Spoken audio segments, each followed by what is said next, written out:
The grid failed exactly 6 hours ago. The hum of the refrigerator is gone. The streetlights are dead. The silence inside your home isn't peaceful. It is heavy, like a physical weight pressing against your eardrums. You look at the thermostat. It's a digital tombstone, darker than the room itself. Outside, the wind is howling, dropping the temperature to a brutal minus 20 degrees Celsius. Most people panic. They revert to caveman instincts. Your neighbor, let's call him Steve, is already making a fatal mistake. Steve is obsessed with creating heat. He's dragging a propane heater inside. He's lighting candles like he's summoning a spirit. He is trying to fight the cold with fire. Steve doesn't understand physics. Steve is about to die.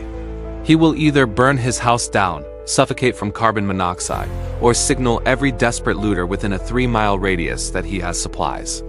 This video is not about making fire. Fire is a resource trap. Fire is dangerous. Real survival in a grid-down winter scenario isn't about generating heat. It is about trapping the heat that already exists. It is about understanding the cold, unfeeling laws of thermodynamics and using them to cheat death. We are going to survive this using trash, physics, and sheer stubbornness. First, you need to understand the enemy. It isn't the snow. It isn't the wind. The enemy is your house. In a survival situation, modern architecture is a thermal disaster.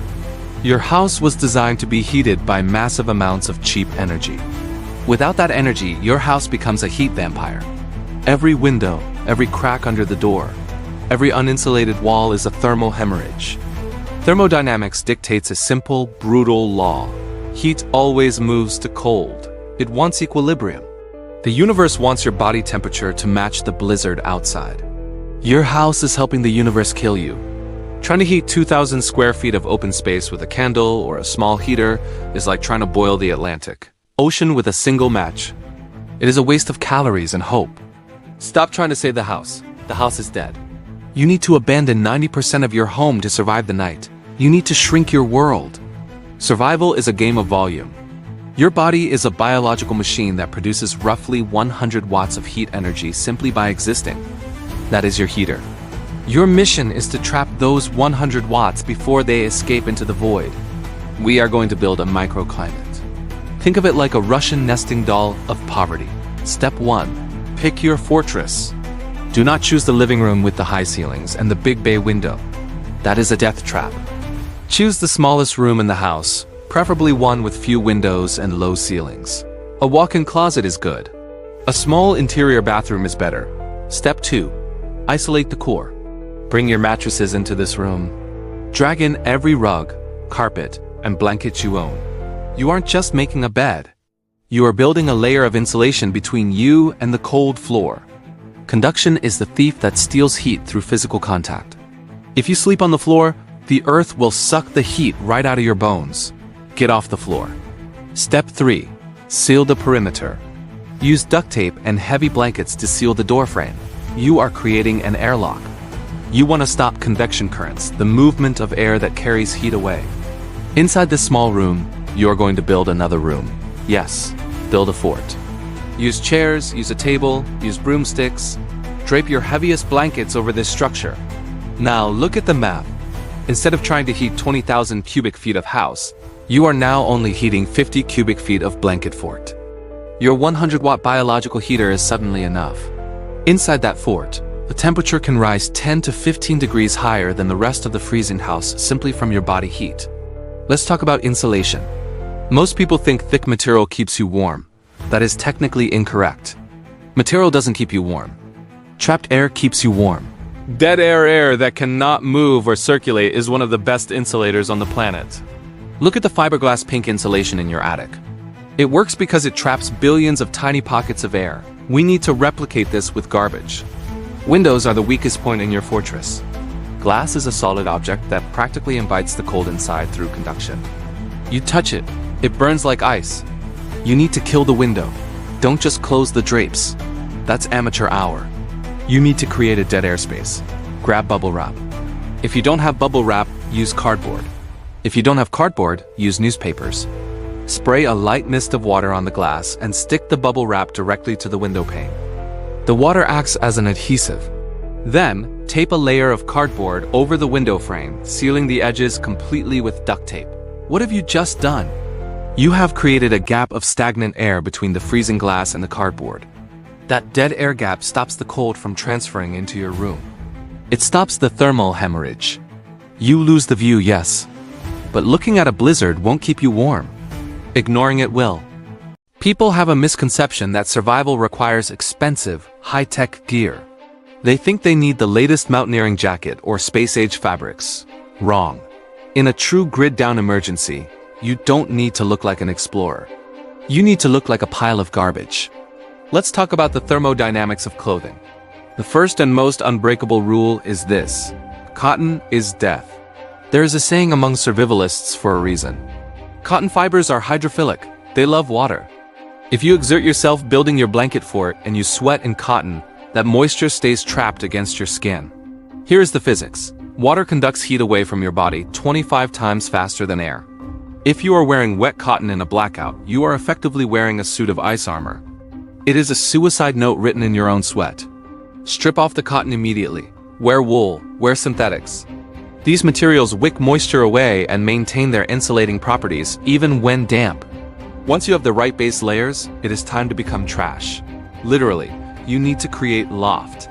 Loft is simply the thickness of the insulation layer that traps air. If you don't have a down jacket, you make one. Stuff crumpled newspaper, dry leaves from the yard, or even bubble wrap between your clothing layers. Stuff your pant legs, stuff your shirt. You will look like a scarecrow that lost a fight with a recycling bin. It will look ridiculous. But those crumpled balls of paper create thousands of irregular pockets of trapped air. Remember, insulation is just trapped air that cannot move. By increasing the volume of your clothing with debris, you are creating a barrier against the cold. In a survival situation, vanity is a liability. Look stupid, stay warm, survive. Now that you have insulated the outside, let's hack the thermodynamics of the inside using water. Water is a strange chemical. It has a very high specific heat capacity.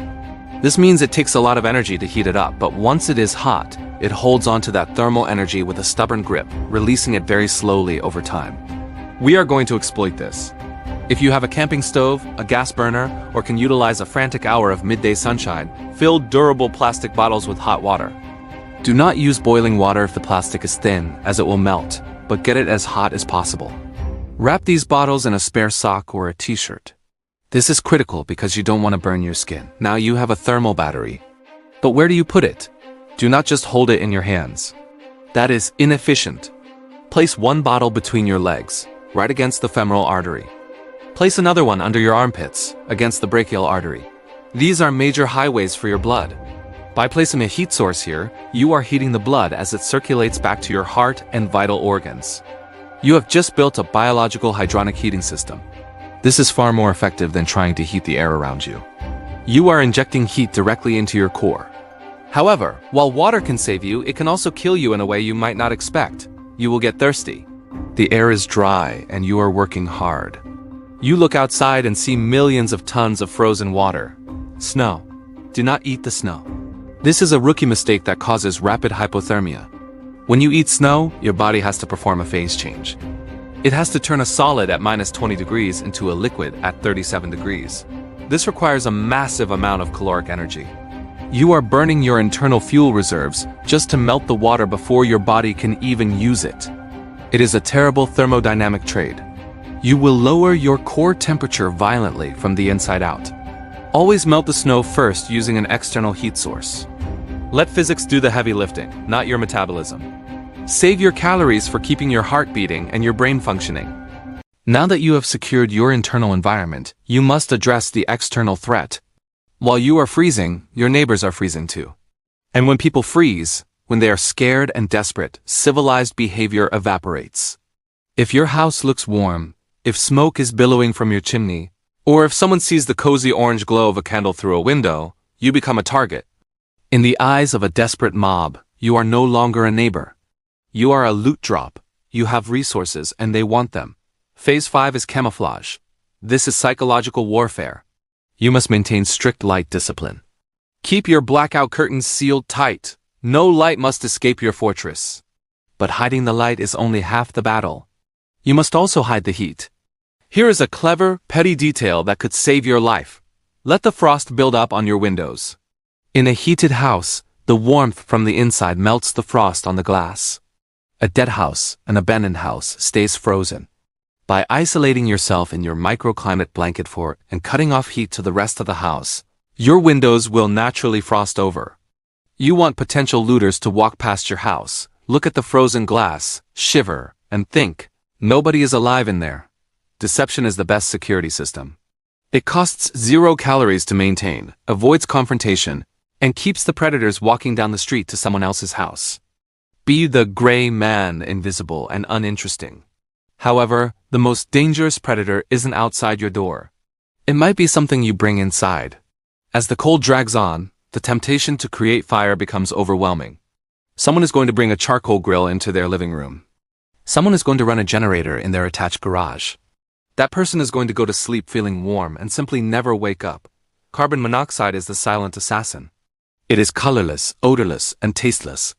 Biologically, it is terrifying because it bonds to your blood's hemoglobin 200 times stronger than oxygen does. It effectively blocks your blood's ability to carry oxygen to your brain. You suffocate from the inside out while your lungs are full of air. If you must burn anything, a candle, a propane heater, or wood, you absolutely must crack a window. Yes, this sounds counterintuitive. You have spent all this effort sealing your home and now you must open it. But remember the priority. Losing a little bit of heat is infinitely better than losing a pulse. Ventilation is non-negotiable. Do not be like Steve. Steve is warm, but Steve is also dead. Here is the summary of why you will survive this event while others freeze. You stop trying to fight a losing battle against nature. You stop trying to heat the air in a massive leaking box. And you started heating the biological machine you. Thermodynamics is a cold, unfeeling set of laws. It dictates that heat always moves to cold. It wants equilibrium. It wants you to be the same temperature as the blizzard outside. Your job is to be a living insult to thermodynamics. You trap the dead air, you insulate the core. You deceive the outside world. You aren't trying to be comfortable. Comfort died the moment the power went out. You are trying to be efficient. The cold is patient, waiting for you to make a mistake. Be stubborn. Stay warm. Survive.